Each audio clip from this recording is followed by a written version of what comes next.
Pookode veterinary college വിദ്യാർത്ഥി JS സിദ്ധാർത്ഥന്റെ മരണത്തിലെ CBI അന്വേഷണത്തിൽ പോലീസിന് വീഴ്ച ഉണ്ടായില്ലെന്ന് DGPയുടെ റിപ്പോർട്ട്. പ്രൊഫോമ തയ്യാറാക്കുന്നതിൽ വീഴ്ച ഉണ്ടായിട്ടില്ലെന്നും ആഭ്യന്തര വകുപ്പ് ആവശ്യപ്പെട്ടാൽ മാത്രമാണ് റിപ്പോർട്ട് നൽകുന്നത് എന്നുമാണ് DGP ആഭ്യന്തര സെക്രട്ടറിക്ക് നൽകിയ മറുപടി.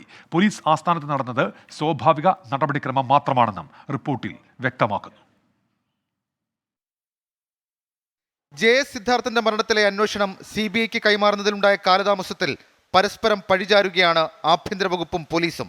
വിജ്ഞാപനം കേന്ദ്രത്തിന് കൈമാറുന്നതിൽ സംസ്ഥാന പോലീസ് മേധാവിയെ പഴിചാരി ആഭ്യന്തര സെക്രട്ടറി വിശദീകരണം ചോദിച്ചിരുന്നു. എന്നാൽ ആഭ്യന്തര വകുപ്പിനെ സംശയം നിലനിർത്തിയാണ് DGPയുടെ മറുപടി.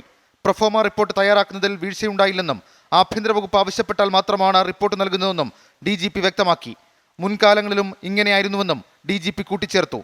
പോലീസ് ആസ്ഥാനത്തുണ്ടായത് സ്വാഭാവികമായ നടപടിക്രമം മാത്രമാണെന്ന് പറഞ്ഞ DGP പോലീസിൽ ആർക്കും വീഴ്ചയുണ്ടായില്ലെന്നും ആവർത്തിച്ചു. സർക്കാർ വിജ്ഞാപനം ഇറക്കുന്നതിന് പിന്നാലെ പ്രൊഫോമ രേഖകൾ ആവശ്യപ്പെടുന്നതാണ് നടപടിക്രമം. 16-നാണ് രേഖകൾ ആവശ്യപ്പെട്ടത്. 25-ന് എല്ലാ രേഖകളും കൈമാറി. സ്വാഭാവികമായ കാലതാമസം മാത്രമാണിതെന്നാണ് മറുപടി. ആഭ്യന്തര സെക്രട്ടറി വിശദീകരണം തള്ളുകയാണെങ്കിൽ വീണ്ടും തുറന്ന പോരിലേക്ക് കാര്യങ്ങൾ പോകും. 24 തിരുവനന്തപുരം.